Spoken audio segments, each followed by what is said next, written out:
Martedì 12 marzo 2024, un cordiale saluto a tutti voi carissimi amici radioascoltatori e benvenuti ad un nuovo appuntamento con Edicola Belluna, la rassegna stampa di Radio ABM. Un saluto anche a chi ci sta guardando in diretta dalla pagina Facebook di Radio ABM, dal canale YouTube dell'Associazione Bellunesi del Mondo, dai nostri studi in via Cavour 3 a Belluno. Marco Crepa ci accompagnerà nella lettura dei quotidiani bellunesi. Oggi leggeremo assieme il Corriere delle Alpi. Diamo quindi subito uno sguardo ai titoli presenti in prima pagina. La notizia in primo piano riguarda un fatto di cronaca giudiziaria. Questo è il titolo: violentata dal patrigno, bellunese in balia del nuovo compagno della madre da quando aveva 14 anni, compiuti 18 è andata a denunciarlo. L'uomo l'ha poi costretta a rapporti con amici, condannato a 15 anni e 700.000 euro di danni.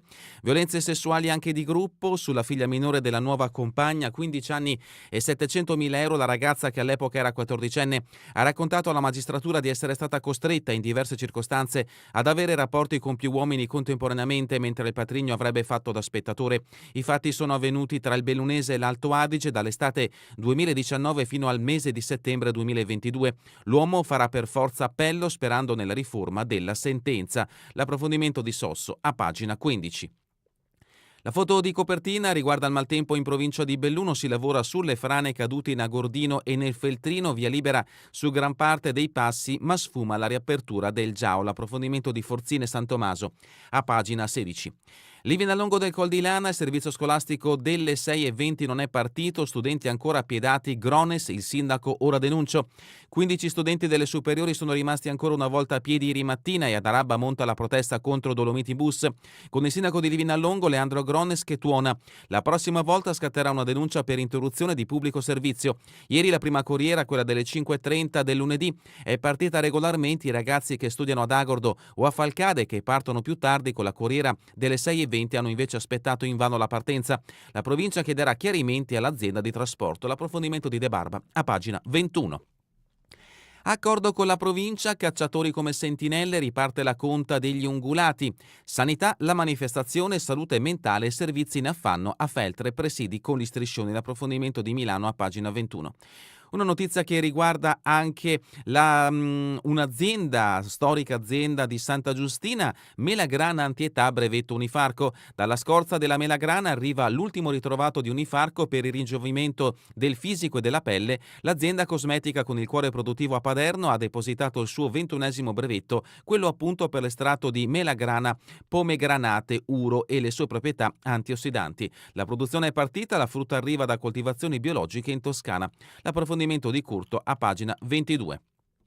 La politica, altri richiami dalla prima pagina del Corriere delle Alpi. Il voto in Abruzzo, Marsilio vince e attacca il campo largo, la Lega fa flop. Il day after di Marsilio è di festa e di polemica. Il rieletto governatore dell'Abruzzo celebra il successo attaccando il campo largo di D'Amico. Fratelli d'Italia primo partito, bene Forza Italia, flop della Lega. Le reazioni in Veneto: De Carlo festeggia, con il candidato migliore si vince, esulta anche Forza Italia. Dall'Abruzzo al Veneto il centrodestra festeggia, Fratelli d'Italia ma anche Forza Italia, e De Carlo pensa già alle regionali del 2025. De Carlo, senatore bellonese di Fratelli d'Italia. Questa dunque è la prima pagina del Corriere delle Alpi ed entriamoci al suo interno con le notizie riferite alla provincia di Belluno. La prima notizia la troviamo a pagina 15, fatto di cronaca giudiziaria: violentata e offerta ad altri uomini, il patrigno condannato a 15 anni. La ragazzina bellunese in balia del nuovo compagno della madre. La sentenza dispone anche 700.000 euro di danni. Violenze sessuali anche di gruppo sulla figlia minore della nuova compagna, 15 anni e 700.000 euro. La ragazza, che all'epoca era 14enne, ha raccontato alla magistratura di essere stata costretta in diverse circostanze ad avere rapporti con più uomini contemporaneamente, mentre il patrigno aveva fatto da spettatore. I fatti sono avvenuti tra il Bellunese e l'Alto Adige dall'estate 2019 fino al mese di settembre 2022. Ha presentato la querela insieme alla madre quando è diventata maggiorenne, ed Enrico Borelli, il giudice della direzione distrettuale antimafia di Trento, l'ha ritenuta del tutto credibile. Nella sua sentenza di primo grado è andato oltre la richiesta del pubblico ministero, Patrizia Foiera, che si era fermata a 10 anni. Accolta l'istanza della parte civile con il 57enne camionista di Trento che potrebbe pagare qualcosa come 700.000 euro, l'uomo farà per forza appello sperando nella riforma della sentenza. Denunciò l'Aguzzino quando compì 18 anni, secondo il tribunale è pienamente credibile. La difesa, il camionista non è colpevole, faremo appello. Condanna oltre ogni previsione, a partire da quella del difensore dell'imputato Vittorio Papa, il legale del patrigno imputato per violenza sessuale aggravata sta aspettando le motivazioni della sentenza per firmare l'atto di appello. Non posso fare altro, sottolinea Papa, dopo aver cercato di ottenere un pronunciamento completamente diverso, pur ritenendolo innocente. Non ho fatto parlare il mio assistito, che è una persona semplice, a mio avviso assolutamente non in grado di commettere un reato tanto grave. Il caso, il collega mi ha molestato, è una bugia e finisce nei guai. Denuncia il collega per violenza sessuale, molestie e stalking. Altra notizia quindi che troverete in questa pagina del Corriere delle Alpi, siamo a pagina 15. Di conseguenza Gioia Caldrer si trova in tribunale con l'accusa di calunnia, un reato per il quale non è necessaria la presentazione della querela che prevede una pena da 2 a 6 anni di reclusione. L'uomo si era costituito parte civile con l'avvocato Barbara Bastianon e ha ritirato la Costituzione solamente dopo aver ricevuto un adeguato risarcimento dei danni sofferti. In aula non è stato precisato l'importo. E a pagina 16 si parla di maltempo, rischio valanghe, resta chiuso il Giau, ripartiti i treni sulla Feltre-Belluno, riaperti tutti gli altri passi, compreso il delicato Valparola. Dolomiti Bus limita il servizio per gli impianti di Fedare. L'articolo a firma di Alessia Forzin. Torna il sereno in provincia e non solo perché il sole è tornato a fare capolino nel cielo. Il maltempo di sabato e domenica non ha provocato ulteriori danni rispetto alle frane cadute in Agordino e nel Feltrino. Ad Arsia è stata riaperta la strada del ponte e quella di Agana lo sarà fra qualche giorno. Ad Arsia, appunto, è stata pulita la strada del ponte, per quella di Agana ci vorrà qualche giorno. L'ennesima frana fa arrabbiare il sindaco, un focus del Corriere delle Alpi a firma di Gianni Santomaso, De Zanche, basta rattoppi, la comunale di Selle va messa in sicurezza, notizia invece che riguarda il comune di Gosaldo. È ora che i servizi forestali prendano in mano la situazione e facciano una progettazione generale da monte a valle, dalla strada provinciale numero 3 fino a Renna, altrimenti qui non è mai finita. Il giorno dopo l'ennesima frana che ha interessato la comunale di Selle isolando la frazione, il sindaco di Gosaldo Stefano Dazzanche chiede un aiuto concreto da parte degli enti superiori per risolvere un problema che sta rendendo impossibile la vita degli abitanti. E con il maltempo tutti a casa, mazzata sul turismo dello sci, la nevicata promette di allungare la stagione, ma i primi effetti sono negativi. 2 settimane fa il Dolomiti Superski viaggiava sul più 7%, ora si è scesi a più 4%. Siamo a pagina 17, censimenti, sfalci, cura dei sentieri, cacciatori sentinelle del territorio, rafforzata la collaborazione fra riserve e provincia, in aprile inizierà il conteggio a Vista dei Cervi. Il presidente della provincia Padrin, fondamentale il lavoro di squadra, danno un gran supporto ai nostri tecnici. Lezioni online ed esperienze sul territorio, i custodi della montagna vanno a scuola i futuri malgari. Torna la masterclass alla scuola di formaggi di Godega. Negli anni ha fornito strumenti e conoscenze per fare al meglio questa attività. Continuiamo con pagina 18, politica, l'appello del centro-sinistra, dite no alla diga del Vanoi, Partito Democratico, Sinistra Italiana e Azione ai partiti del centrodestra. Il Consiglio regionale accolga la mozione per fermare il progetto del bacino. Del bianco per noi è una questione morale, ma serve una posizione chiara dai bellunesi. Ed ecco la Valle del Vanoi dove vi è l'intenzione di realizzare questa diga. Minoranze linguistiche, un TG settimanale in ladino, il progetto della provincia, l'obiettivo è valorizzare lingua, cultura e tradizioni delle popolazioni delle vallate. L'iniziativa per un anno, prorogabile per ulteriori 2. E ancora minori, un corso in 3 tappe per conoscere la realtà dell'affido familiare, notizia che ci porta nel capoluogo. Continuiamo con pagina 19, rimaniamo nel capoluogo e in questo caso la notizia riguarda l'ultimo saluto a Don Lorenzo Dell'Andrea. Ieri nella mattinata si sono celebrati i funerali nella cattedrale del Duomo di Belluno. Don Lorenzo, tenace e gentile, guardava oltre il presente, associazioni, colleghi e tanti amici. Ieri mattina l'ultimo saluto in Duomo a Dell'Andrea. Il vescovo ha voluto ricordare il sacerdote giornalista: senza comunicazione non c'è futuro. In cattedrale l'ultimo grande abbraccio della comunità bellunese a Don Lorenzo Dell'Andrea, un sacerdote, un giornalista, un uomo capace di guardare oltre, di intravedere nuovi cieli e una nuova terra, per dirla col profeta Isaia. A salutarlo tanti colleghi, sacerdoti e giornalisti, ma anche i rappresentanti delle numerose associazioni per le quali si è speso nella sua lunga vita, cittadini e parrocchiani con cui amava fermarsi per scambiare qualche parola. Settore benessere, ancora notizia dal capoluogo bellunese: captare le violenze sulle donne, gli artigiani vanno a lezione. Estetisti, istruttori di fitness e acconciatori in prima linea contro i maltrattamenti. Il nostro rapporto di fiducia può fare la differenza. Continuiamo con pagina 20, conti in rosso all'Unione Montana, si venderà Pian Longhi, il complesso vale oltre 1 milione di euro, si coprirebbe il disavanzo, i comuni intanto stanziano i fondi per mantenere avanti l'ente che interessa in questo caso i comuni di Ponte nelle Alpi e di Belluno. Proloco Castionese, il Campanotto di Castion premiata in Senato come sagra di qualità. E continuiamo con pagina 21, Feltre e la salute mentale, servizio in affanno, indecenti locali della CTRP di Feltre, disagio in aumento del 57% fra i giovani fino a 24 anni e sospensione dal 2021 delle degenze psichiatriche. Il sopralluogo sul punto dell'investimento, Curto, quelle strisce pedonali sono visibili e ben illuminate, notizia in questo caso che ci porta in via Bagnols-sur-Sersé e via Montegrappa, due arterie che con un enorme mole di traffico e purtroppo una statistica di incidenti che riguarda spesso pedoni e ciclisti. Rimaniamo nel Feltrino, dalla Melagrana un elisir di giovinezza, Unifarco brevetta la nuova linea anti-age, anti-età. Il colosso di Santa Giustina mette in produzione i ritrovati studiati con le università, la frutta arriva dalla Toscana. Fatti di cronaca, 5 reati sull'ex padre di famiglia, rischia 4 anni, notizia che interessa Feltre e ancora Feltre, meno carta sprecata con lo scontrino digitale, l'iniziativa della Coop di Feltre.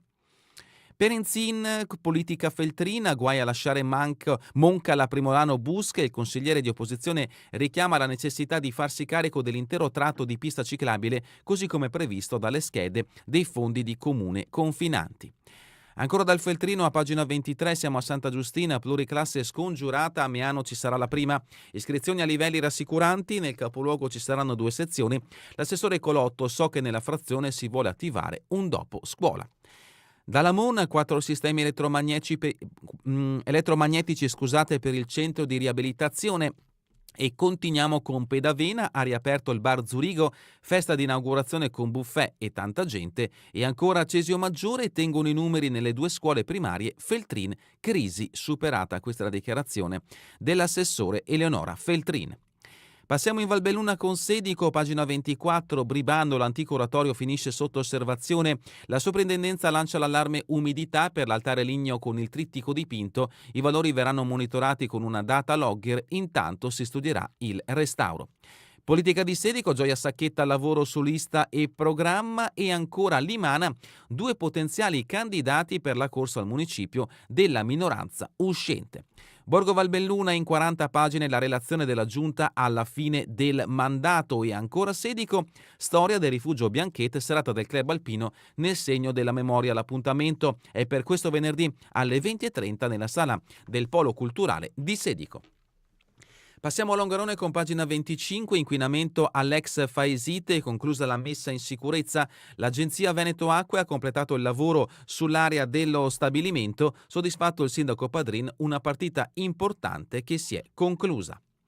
Legno e passione per riprodurre le cattedrali, Ernesto da Sois incanta con le sue opere, in mostra a Pieve dal Pago i modelli di celebri edifici sacri realizzati dal carrozziere in pensione. E vediamo in questo scatto Ernesto da Sois con la sua riproduzione della Basilica di San Marco e ancora la cattedrale moscovita di San Basilio in mostra appunto a Pieve dal Pago. Siamo a pagina 26, il disservizio del trasporto pubblico in provincia di Belluno, studenti di Arabba ancora senza bus, Grones pronto a fare denuncia. Il sindaco di Livinallongo intima alla Dolomiti Bus soluzioni o segnalerà l'interruzione di pubblico servizio. Ieri la prima corriera, quella che parte alle 5:30 del lunedì, portando a Belluno i ragazzi che poi trascorreranno la settimana nel capoluogo, è partita regolarmente. I ragazzi che studiano ad Agordo o a Falcade e che partono più tardi con la corriera delle 6:20 hanno invece aspettato aspettato invano la partenza. Come era successo una settimana prima, qualche genitore è riuscito a prendere la macchina e a caricare figli e amici portandoli a Caprile per la coincidenza, mentre altri ragazzi hanno perso la giornata di scuola. Problemi sono stati segnalati anche a Voltago, dove altri ragazzi hanno perso la corriera passata prima dell'orario previsto, le 7:18. Ormai quando mi arrivano messaggi attorno alle 7 di mattina capisco subito cosa sta succedendo, dice Grones. Questa volta la prima corriera è partita in perfetto orario, la seconda invece con un ritardo importante e non se ne capisce il motivo. Le strade erano spalate da domenica sera, la mattina l'operaio comunale è intervenuto ancora dove serviva, la prima corriera è transitata senza problemi e non si capisce cosa sia successo alla seconda, che alle 6:20 non è passata e che comunque poi alle 8 non c'era. Ad Arabba. Agordo, medico spiava la sua ex, la vittima testimonia, diceva che ero drogata, fatto di cronaca che riguarda il Lagordino, in questo caso Agordo. Alleghe, torna lo splash party, Pasquetta scatenata ai piani di Pezzè.